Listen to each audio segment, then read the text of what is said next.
Well, I'm Gail Anderson, and I am a '05 graduate of United with a degree in religion and theology, and I am newly on staff here as of just before the new year as the Director of Interfaith and Intercultural Initiatives, which really doesn't have much to do with why I'm doing this panel. I guess somebody asked me to do it, and I'm doing it. So what we're going to do here is have the... Adam, I need the clicker. No, not yet.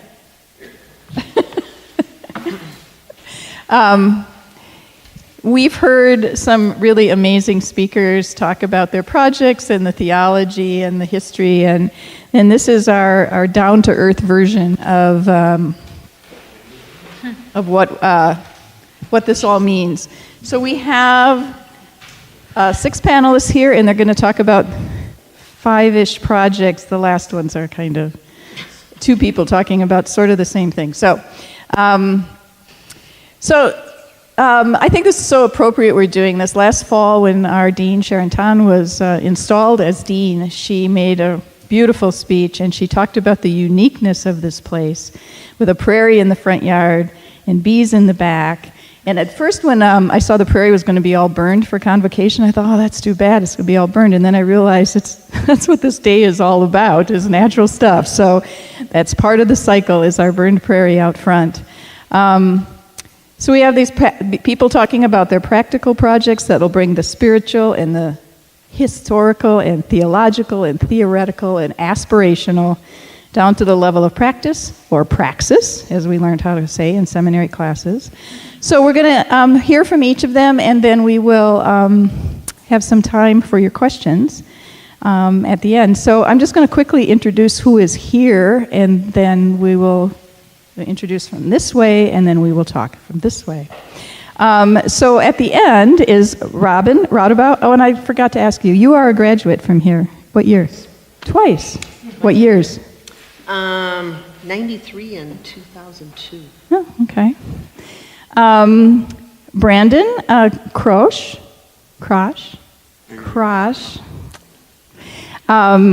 is next to her, and they're from United. And they'll talk about our ventures here, which include bees and urban farming. Jennifer Tashney has a young adult ministry at the Sisters of St. Joseph in St. Paul. Terry Madala manages a community garden at House of Hope. The Reverend Tim Johnson's congregation right here has installed solar panels on their church in St. Paul. And our first presenter next to me is Sally Mills, who's the co-chair of the Green Sanctuary Committee at Minnesota Valley Unitarian Universalist Fellowship in Bloomington. And so if you've eaten any of the food here, the snacks or the lunches, you already experienced Sally's project, which is zero waste. And Sally called us last week and said, can we do it at United and separate the waste? So that was her initiative to do today. She earned her MBA in Sustainability and Entrepreneurship and is the owner of Triple Green Solutions, a sustainability consulting company specializing in zero waste, energy efficiency, and sustainability strategy. And I have to say, when Sally called and said, can we do this zero waste thing, you said, I'll do everything. I'll bring the bags. I'll bring, That's how you get things going. You make it easy for people. Sally's daughter, Leslie, is right here, is graduating from United this year with her MDiv. And in their spare time together, they practice the Japanese martial art of Aikido. So Sally, why don't you begin? Well, thank you, Gail, and it's such a pleasure to be here. I've been visiting for the last several years with Leslie here, and it feels like home. As Gail said, I'm here representing Minnesota Valley Unitarian Universalist Fellowship, and the topic, of course, the whole theme today is about eco-justice. With a background in business and engineering, I'm a doer. And as Gail said, if you want to do something, you put the pieces together, but I found a very receptive and enthusiastic group here to do this. And so essentially, you all have experienced part of the project that we've been doing at our church for the last 2 years. This activity of ours is faith-based. I do not have ministry training, but I will give you a little thumbnail sketch. The Unitarian Universalist seventh principle is that we affirm and promote respect for the interdependent web of all existence of which we are a part. And this is just so important to the ecology and the environment. We also have a sixth source of our inspirations, which is the spiritual teachings of earth-centered traditions, which celebrate the sacred circle of life and instruct us to live in harmony with the rhythms of nature. And this also ties into Native American spirituality as well as other earth-centered spiritualities. Now, Minnesota Valley started our green initiatives back in the 1990s. We've done projects like energy efficiency. I went on the Energy Star site and put in all our utility data, and I came out with a score of 100. That's the top number. Nobody's supposed to get 100, and I'm going, I must have done something wrong. So I haven't figured that out yet, what I did wrong. But, the energy efficiency, we have natural landscaping, butterfly garden, and we practice responsible purchasing in the recycled paper products, ecologically safe cleaning products, that kind of thing. In 2006, we became certified with the Unitarian Universalist Association as a green sanctuary, and we're currently heading into being recertified. The project that we did, we called Zero Waste. Again, we started that 2 years ago. Essentially taking all the things that used to grow, the cardboard, the paper, the food, and turning it back, sending it to industrial composting, turning it back into soil that then can nourish life and grow, as well as serve as fertilizer. In the past, the way traditionally our societies worked, you take the organic material, it goes in the trash, goes in the landfill, it creates greenhouse gases when it decomposes. Depending on which authority you believe, I average them, it comes out to 1 ton of organic waste that goes into the landfill creates 1 ton of greenhouse gases. That stuff is heavy. You pick up a garbage bag that only has food waste in it, that adds up pretty fast. So that ton of garbage creates a ton of greenhouse gases. If, on the other hand, you compost it, it not only prevents the emissions of those gases, but it also sequesters and takes carbon dioxide out of the atmosphere.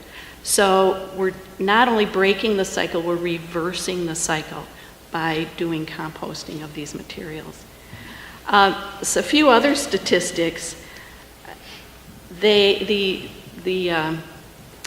EPA did some studies of, I think it was the EPA, the government did some studies of waste and found that if you take out all the recycling and you take out all the organics, you end up with 11% of the garbage left.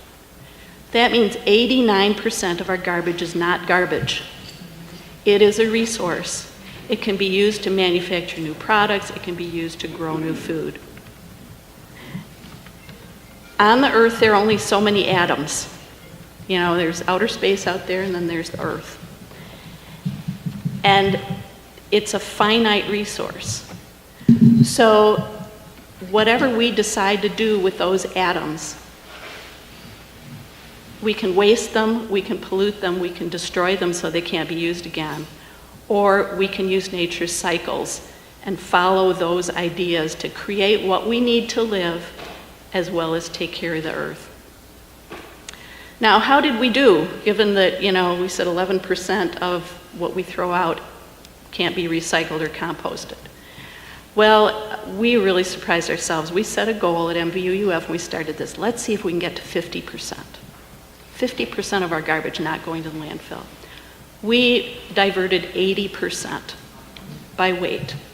And we chose a hauler who could give us those numbers of what everything weighed when they picked it up.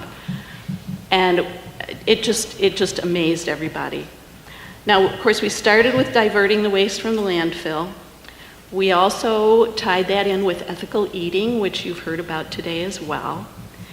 And we more recently tied it in with water and waste going in the water. So the products that you buy and you use and wash your hands or whatever goes down the drain, that goes into the water.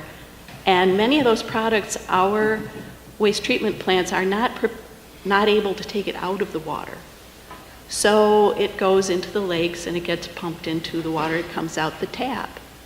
So we've got people in our congregation thinking as well about that. You know, not just the waste that goes in the garbage can, but the waste that goes down the drain. Now, we did have some challenges in doing this project. We had our volunteer chef who was cooking lunches, who was very frustrated and annoyed because this was getting in the way. But when he heard the results of 80%, he said, "Why isn't everybody doing this?"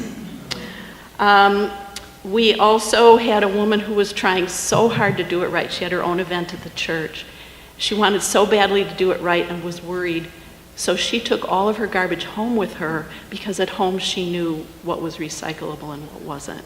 So there really was a learning curve.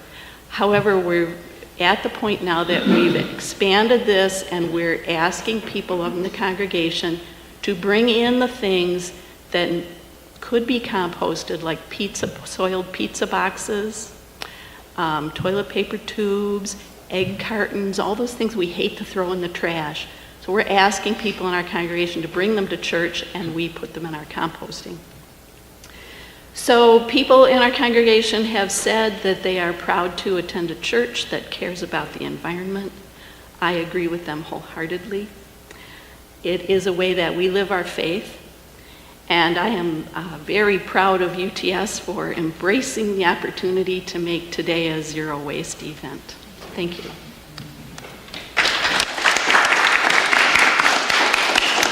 Thank you, Sally. Our next presenter or panelist is Tim Johnson. He's been the pastor at Cherokee Park United Church since 1981. And as people are talking about connections, Kylie, who's in charge of this event, and I and Tim all worked together on confirmation several years ago.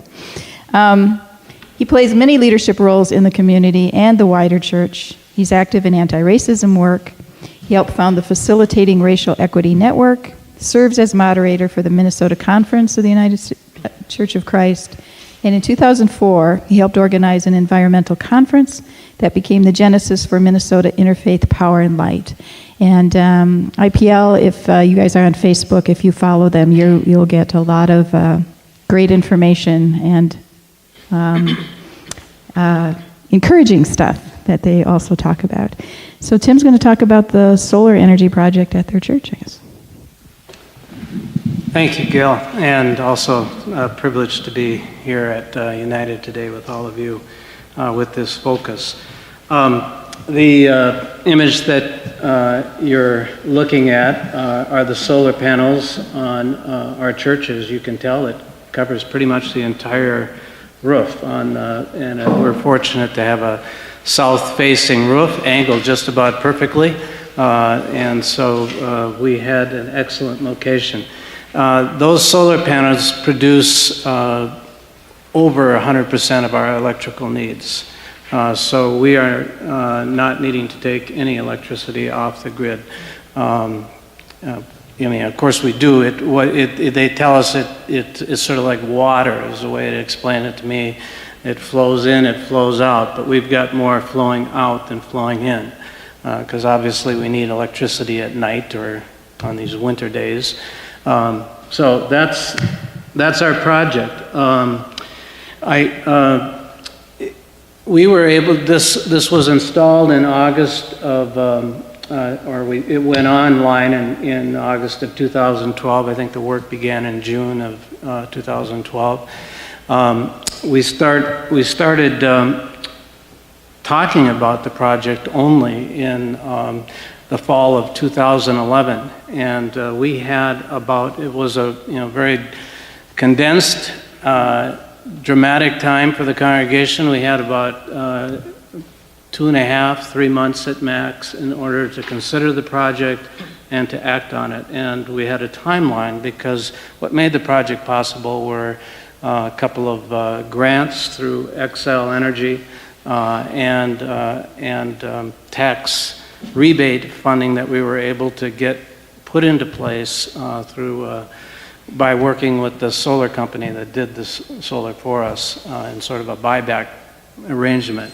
And I won't get into the details of that because it gets kind of complicated, but suffice it to say it required attorneys and people working with us to make sure all this was done straight up and properly, and we had a couple of our people that were volunteering their time over Christmas, and we got it done on 2 days before the deadline.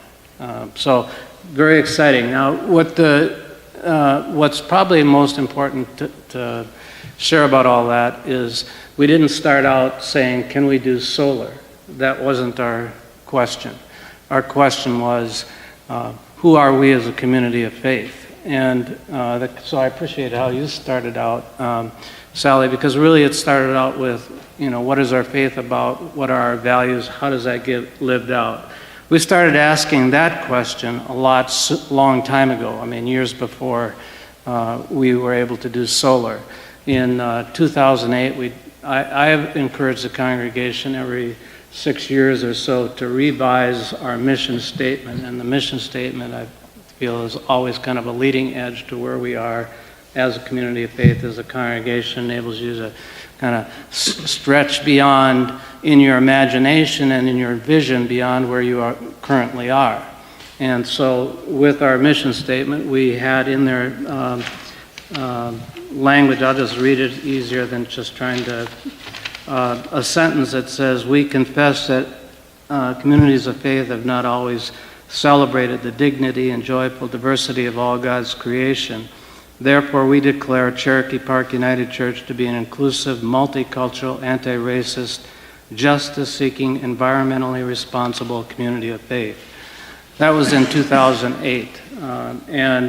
So we began living into that vision in a number of different ways, kind of simple, concrete things that you could easily do by celebrating Earth Day, for example, which we just did, and we included in that a vegetarian potluck. Those are kind of a lot of simple, practical things that you can do that just really help kind of build ownership for an environmental consciousness as a part of your faith, not just as a part of some secular commitment, but as a part of your faith. So we had this built into our mission statement. Then in 2010, we needed to do a capital campaign to address some sort of unromantic things like a lift that had been built and done, but we still owed some money on that, and street repair that we, not very jazzy stuff. And we said, well, as long as we're raising money for that, let's also look forward. And so we put into the capital campaign green energy because it was already in our mission. And so because it was in our mission, it was a no-brainer to put it into the capital campaign. We didn't have anything concrete that we were going to do with that money. We just said we need to resource ourselves so that if we see an opportunity to do things with green energy, we have the capital to do it. It was then 2 years later when this tight window for us to make a decision about the solar panels came before us. And because we had done the mission work, because the mission work resulted in capital campaign commitment, we were in a position as a congregation to say yes to the solar panel. The only issues were, does this make sense? There was no question about whether does this make sense in a practical way? We needed to understand the solar. We wanted to make sure the people we were working with were solid people. We wanted to make sure, all the legal things were correct. So those were the kind of questions we were concentrating on. There was no discussion or debate at that point about whether we should do solar or if we can do it. And that's because all the prior work had been done. So if I were to say, is there one thing that a congregation can do, practically speaking, that can reinforce an environmental focus, is go back to your mission statement, go back to your faith base, and have those things in place so that so the congregation's hearts and minds are ready to move. We've done other things since then. After putting on the solar panels, we went through and replaced all our lights in the church, our and put in LED lights and more efficient fluorescent lights. And we then, in turn, even though after we already had solar panels producing all the electricity we needed, we reduced further our electric use by 60%. So that means we've got that much more electricity to sell back to Excel. So I'll stop there. So that's our little minuet.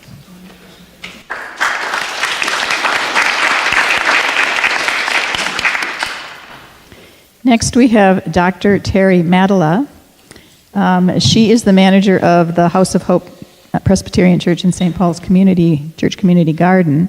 She has a PhD in comparative and molecular biosciences, so we can ask you all the hard scientific questions. From the University of Minnesota's College of Veterinary Medicine. She's a research associate and teaches biology at the University of Northwestern St. Paul.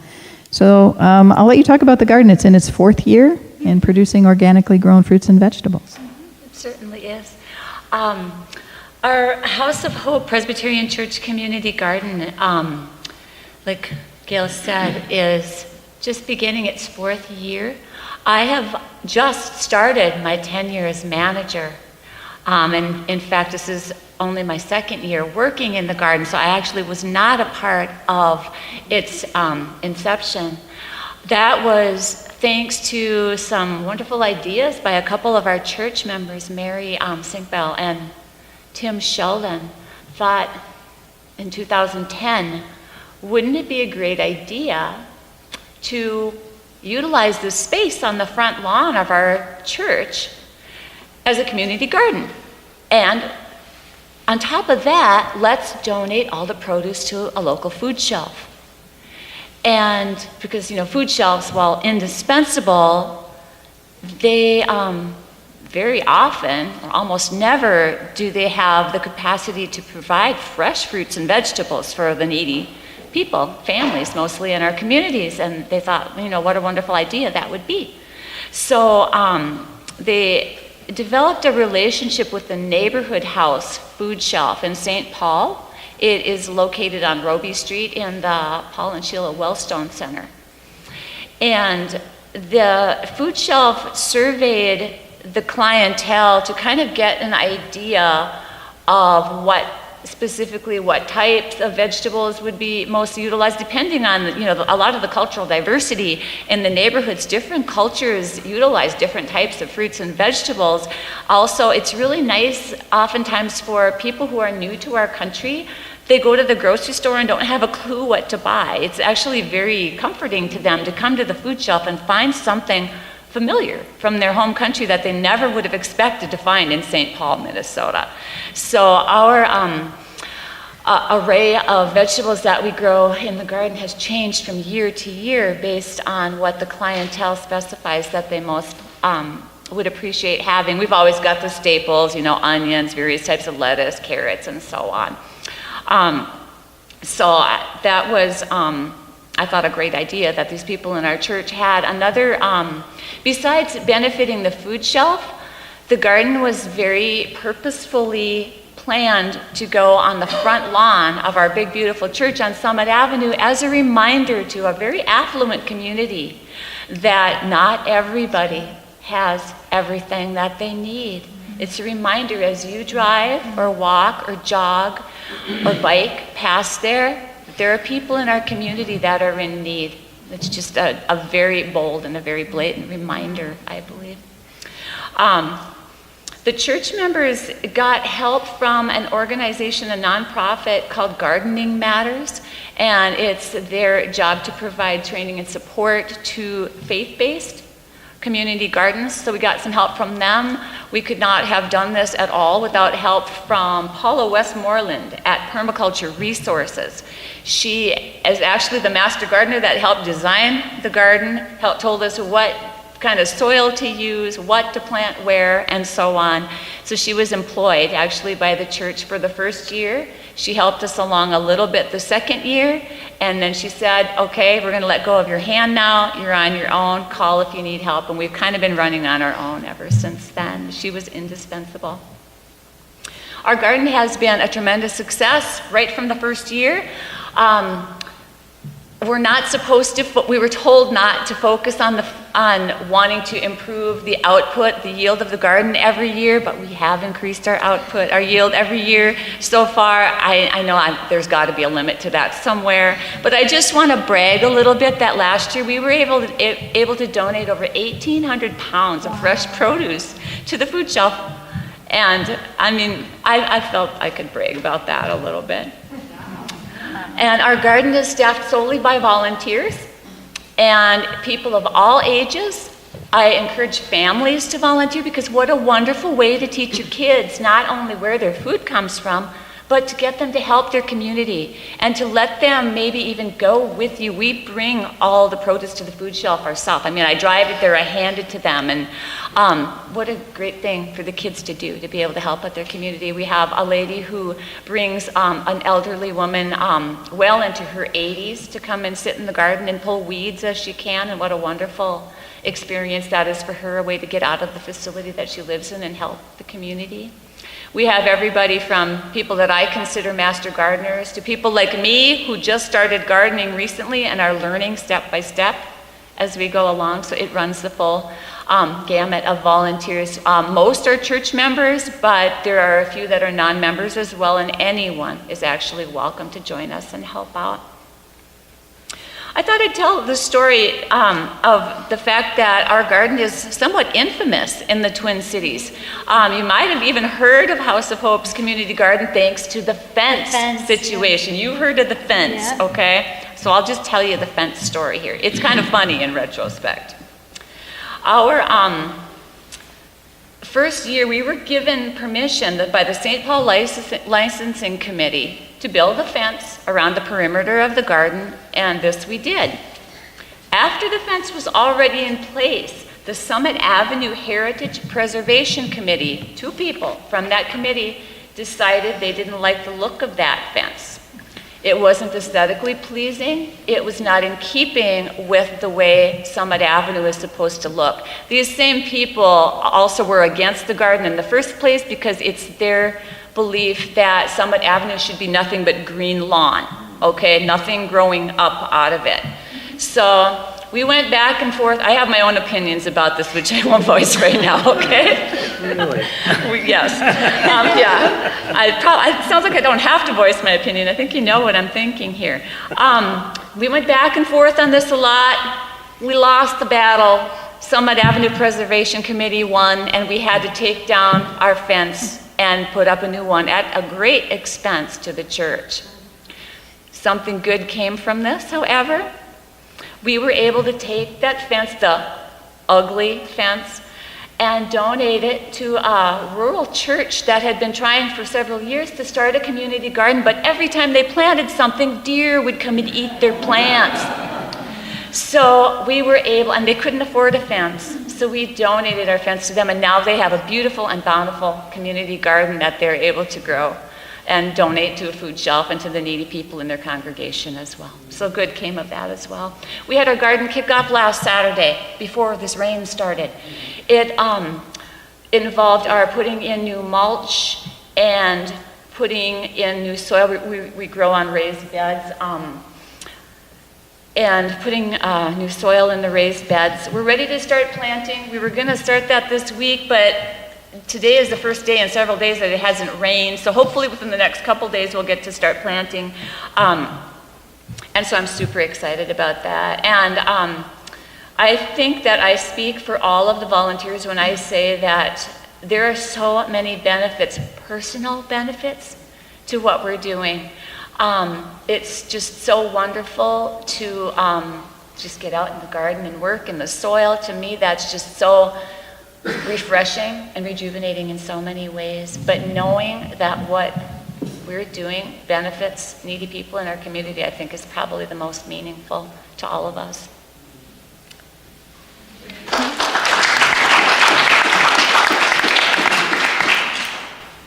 Next, we have Jennifer Tashney, who also is involved with a garden project, but a little bit different. Jennifer has a master's in pastoral ministry and 15 years experience in religious studies, social justice, and spirituality education. So she's the co-director and community garden coordinator of Celeste Dream with the Sisters of St. Joseph of Carondelet in St. Paul. And she's a mentor for the Food Justice Coalition at St. Catherine University and is on the board of directors for Appetite for Change. She also runs a small organic vegetable business in Mankato during the summer months. So, Jennifer? Thank you. Thank you. It's an honor to be here. This is the first time I've visited United, and what a treat it has been to hear the speakers, to be in this beautiful space, and to just get a sense of the large welcome that exists here. I feel a part of the work. I wanted to start with a quote because Diane Wilson shared a lot about cooking and food and the place of food in our lives and the place of food in healing. And another friend of mine is here from many years of shared work at a beloved place that centered around food on the West Bank, which was called St. Martin's Table. Kathleen and I worked there together for several years, and there was a quote that we had in the kitchen of St. Martin's Table that is a quote from Alice Waters. It's something, this is a paraphrase, but that cooking is more than an art. It is a daily sacrament in which we live out our commitment to our families, our community, and the earth. And so I share that. It's also an honor to be here on this theme of how can individuals and faith communities care for earth together? How can we be a part of this together? When I was studying doing my theological work in the late 90s, there was a course offered, and this was at St. John's School of Theology. There was a course offered on theology and the environment. I signed up right away, and only one other student did, so they weren't going to offer the course in the late 90s. So we petitioned it into an independent study project. And in this course, we did a survey of Christianity to try to find a positive theology of the environment. Did it exist in our great fathers' writings, or could we find it? It was debatable. We looked closely. In that research, I came across the 12th century mystic's work, Hildegard of Bingen, and my theology has been better for it ever since. And from that, I was able to kind of formulate my master's paper around ministry as stewardship. How can we be a part of healing the whole, and how can we invite others into that work as ministers? And so again, to be here today is very nourishing personally for me. So currently I work with the Sisters of St. Joseph of Carondelet in St. Paul. I've been with the community as an employee for 10 years. And the work that I do is Celeste's Dream. It's young adult spirituality programming. So the sisters, about 20 years ago, realized that there was a missing demographic in their community and in participating even in the mission of the community. Young people weren't there. And they were savvy enough to see that young people that people may not live the mission into the future the way it's been carried out historically. There may not be the number of sisters, Catholic sisters, doing the work that the sisters have done for all these years. They didn't know who would be a part of the mission or who would be doing the work and in what way, but they were open to that question. So I was brought on about 10 years ago to look at how we could kind of cultivate a young adult community in connection to the mission of the Sisters of St. Joseph. So we started by having conversation circles with young adults who are interested in learning more about what the sisters' mission is and what the work is and how they might be involved. And we framed some questions around how could we participate in community and the common good together. Out of those conversation circles, the idea of the garden rose up. And so we started a community garden that invites people to engage authentically in spirituality, in social justice, and like with your garden, in giving back to the common good. So Celeste's Dream Community Garden is in its 10th growing season. We also donate our produce to local food shelves and to Sarah's Oasis for Women, which is a ministry of the Sisters of St. Joseph. In the 10 years of our garden, the way we run our garden is that it's communal, and so people come, anyone is welcome. It's an intergenerational group of people. We plan the garden together. We start the seedlings and then divide them up among the growers. And then we come back to plant, and we meet weekly on a common night to plant, tend, harvest, and share the produce. So the project has been great. It's been our longest standing program of the Spirituality Center of Celeste Dream. It's a small plot of land. It's just about 40 by 40 by 30. It's kind of a slice of pie or pizza.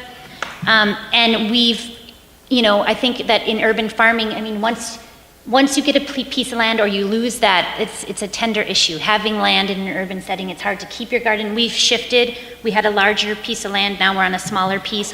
But in the 10 years, we've grown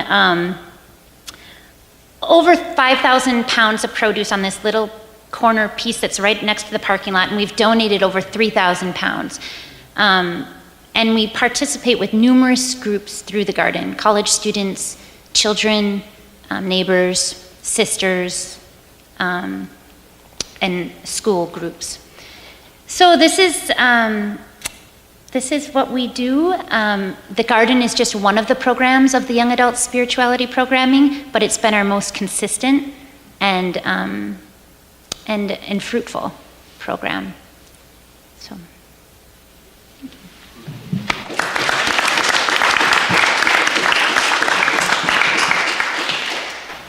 Our last panel pair are from United Seminary, one with a project that's been going on and one that's going to just begin here. So Brandon is the director of our physical plant here, and he does a lot of things, including last winter when the water all froze, coming from the city, kept our water going. We loved him for that. And he's also our beekeeper, which is not in the job description of a lot of directors of physical plants, I'm guessing. Robin is an alum of United, as we just spoke, and grew up on a dairy farm outside Pine City, Minnesota. And I found this quote that she said in an article in a newspaper. I recognize that farming and church are both about celebrating food. Breaking bread, sharing, and celebrating communities are ideas that are important to both. So Brandon and Robin are beginning an urban farm on the grounds of United, so they're going to talk about bees and farming. You go first. Okay, I'll talk bees because I love the farm thing too, but I'll let Robin speak about the farm. Bees have kind of been a popular item worldwide lately in the last, 4 or 5 years. They're kind of becoming an endangered species, and I'd like to say we had a lot of meetings and a purpose statement and a mission when we decided to put the bees in, but ours is kind of developing as it goes. So I'll just be honest about that. But I think that's kind of cool because we're seeing all the different avenues and the fruit of the bees kind of as we go. So it's been really exciting. We initially, they were our pollinators for the prairie out front. We had some bad prairie years, and initially we just decided let's put some bees in to pollinate and get better blooms. So some of the benefits of that, if you want to get theological, if you want to love your neighbor, have some bees because the gardens and flowers and whatever nearby are totally benefited by the bees. But our thing is we're not going to save the world by having some beehives, but in a social justice standpoint, we can be part of the solution with the bee crisis. The bees are, like I said, in a pretty bad state right now. And you talk about food, 1/3 of our food supply depends on the bees and the pollination of the bees. That's a pretty huge impact if we lose these little ladies, which most of them are ladies. 95% of the hive. But anyway, I'll let you guys ask what you want to know about the specifics of the bees. I could sit up here and spit out bee information for days. But we're kind of excited we're going to offer 2 classes this fall. that'll be kind of unique. They're hands-on classes, so you're going to get a chance to go out to the hives, not just sit in a classroom and hear me ramble about boring bee information. So you're going to get a chance to get a hold of these bees, look at them, see what's going on, kind of understand them from a totally different perspective. And then the second part of the class is actually taking the honey from the hive and spinning it out yourself and seeing the fruit of that. So we promote sustainable beekeeping where we get honey, but we leave those bees enough to make it through the winter, we've got 5 now, but the 3 we overwintered, people ask, well, what do they do in the winter? And they hibernate, but they're actually not hibernating creatures. They stay in there, they cluster around the honey that you leave them and maintain an 80-degree temperature inside the hive, whether it's 20 below. So if this was a bee colony, all of us in here, the genius of the bees is if you took the roof off and the sidewalls out and threw in a few things of food in here and said, everybody's got to live for the winter, that'd be tough. So I think their ability to survive is pretty amazing. One of the future things we're going to try, I've been able to train a little bit under Marla Spivak from the U of M and learn some queen rearing techniques. So we want to raise some queens that we can get out, some Minnesota queens that we can get to people and give them away to get healthy, more sustainable bees instead of importing them all from California, which is kind of the practice right now. California or the South, but so that's one exciting thing that we're going to do. I'll let you guys ask any more questions because I keep going, but I'll pass it to Rob and talk about the farm. Well, I'm going to talk fast since I'm a late addition. I'm going to be the facilitator for the new urban farm that we're going to have here. And I just kind of want to say there's nothing new about having gardens here at United Theological Seminary. In the time that I've been here, there have been a variety of gardens here, so there's nothing really new about that. There's nothing, as we've heard from other people, there's nothing really new about there being community gardens, about there being church gardens, about there being gardens at schools and universities.